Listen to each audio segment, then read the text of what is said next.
Yes, it is, and welcome back. Wednesday, December 15th, 2021.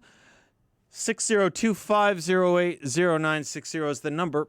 To the liberals and the left, the most important story is COVID.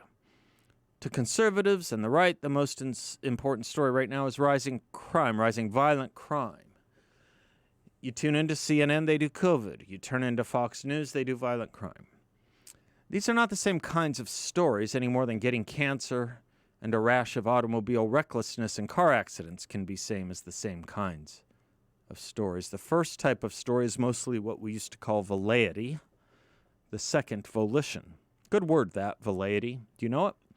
It's pretty much the antonym to volition. It's an occurrence based on inaction or a wish. In Latin, its root would be volo or velle, to wish or to will. Nobody, of course, wishes for COVID any more than anyone wishes for more crime, but one is a mostly passive attraction and one is an active intention based on a mens rea, a guilty mind wedded to an actus reus, a guilty action. Try it this way. You can hire enough police and arrest crime. You can't hire enough doctors and arrest the coronavirus. You can be minding your business as an innocent person interacting with another innocent person, and you can obtain COVID. Two innocent people together is a society of justice with an absence of any kind of criminal activity. Now, of course, you can do things to reduce the chances of getting COVID, and if you get it, reduce the chances it will harm you. Now, crime has been with us forever, and COVID is novel, or was novel up until recently. It's been with us now for about 2 years, and of course we lament and hopefully cry when someone succumbs to COVID. Do we cry and lament the same way when someone is physically harmed or killed due to a volitional act of violence? We lament that we are now at about 800,000 deaths with or from COVID. How many know violent crime arrests number about 500,000 every year, including 20,000 homicides a year? 30 times more homicides a year than all children who have succumbed to COVID in a combination of 2 years. Now, of course, society, or this society, or we used to tell ourselves this society, organizes itself around protecting children. Now, quick stop. How many of you have heard over the past week or even month or several months about what needs to be done for children or to children in regard to COVID? And now ask yourselves how much you've read or heard in comparison outside of Fox News more than a week ago and beyond about crime, violent crime. All of this violent crime that is spiking is not resultant from a vacuum or a lab leak, except for the toxic leak of really bad ideas coming out of sociology departments in our ivory towers, now infecting too much thinking in our mayors, prosecutors, and legislators. Defund the police, reimagining policing, or to quote the lauded and heroic Colin Kaepernick and the socks he likes to don that say cops are pigs. A note. Anyone who calls for defunding the police will usually have strange views about this country. The whole country, too. As per Colin Kaepernick, when he said, "I'm not going to stand and show pride for the American flag." Notice anti-cops are usually anti-American, too. Then, of course, there are the policies, reducing felonies to misdemeanors, reducing misdemeanor punishments to not only no jail or fine, but no arrests if the stolen property is under a certain amount of money. Reducing bail, eliminating bail. These all have the effect of their obvious intention, not kindness to the lawbreaker per se, but worse, unkindness to the community. In Waukesha, a crime that just seems to have come and gone like Kaiser Sose, disappearing in a poof. 6 people would be alive having gone to a Christmas parade were the maniacal and truly racist driver not out and free on bail, free and out on bail for having committed violent crimes. The feedback loop to these things is not frustrating, it's maddening.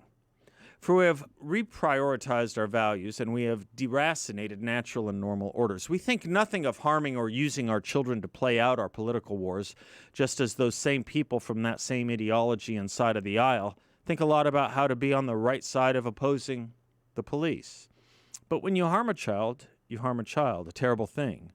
When you oppose the police or policing generally, you harm a community, or a lot of communities. Dr. Bennett put it this way: there are just too many signs of de-civilization. That is, civilization gone rotten. And the worst of it has to do with our children. Apart from the numbers and the specific facts, there is the ongoing chronic crime against children, the crime of making them old before their time. We live in a culture that at times seems almost dedicated to the corruption of the young, to assuring the loss of their innocence before their time. This may sound overly pessimistic or even alarmist, but it is the way. And my worry is that people are not unsettled enough. I don't think we're angry enough.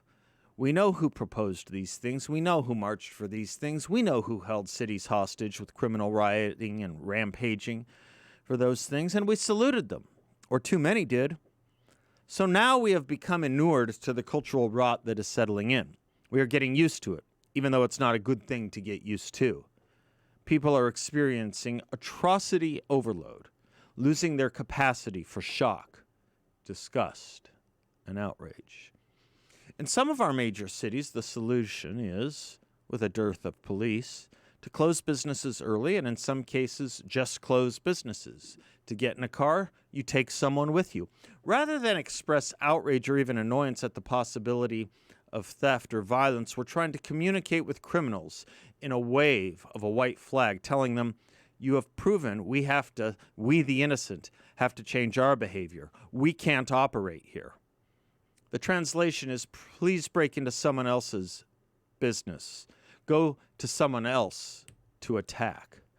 These are flags of urban surrender. They are capitulations. And what you capitulate to, you will get more of. I see the mayor of San Francisco is now fed up and has had a turn of mind. But all of this was preventable with a good dose of history and a small dose of common sense, divorced from the calls of the mob. In the midst of the rioting that took place in America last year, Los Angeles Mayor Eric Garcetti said he'd cut the police department budget, and not one day later, the same San Francisco mayor, London Breed, said she would do it in San Francisco as well. And her idea was to cut the police and sheriff budgets by $120 million. Just at the level of police salaries, that would mean over 1,000 less police in San Francisco. This in a city of just over 2,000 police officers. Homicides are thus up 15% in San Francisco. Theft is up almost 20%. You know what? Like so much else, we're getting used to it. And like so much else, it was preventable. As usual, Alexander Solzhenitsyn got it just about right. He said, in the United States, the difficulties are not a minotaur or a dragon. They're not imprisonment or hard labor, death, government harassment, and censorship, but rather cupidity, boredom, sloppiness, indifference. Not the acts of a mighty, all-pervading repressive government, but the failure of a listless public to make use of the freedom that is its birthright. Close quote. He wrote that a long time ago. But aside from censorship, he's right. Now it's cupidity, boredom, sloppiness, indifference, a listless public, and a censorship meant to keep the public both listless and uninformed.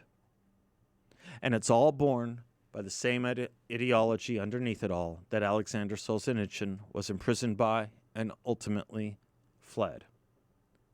The big question is, where would he go today?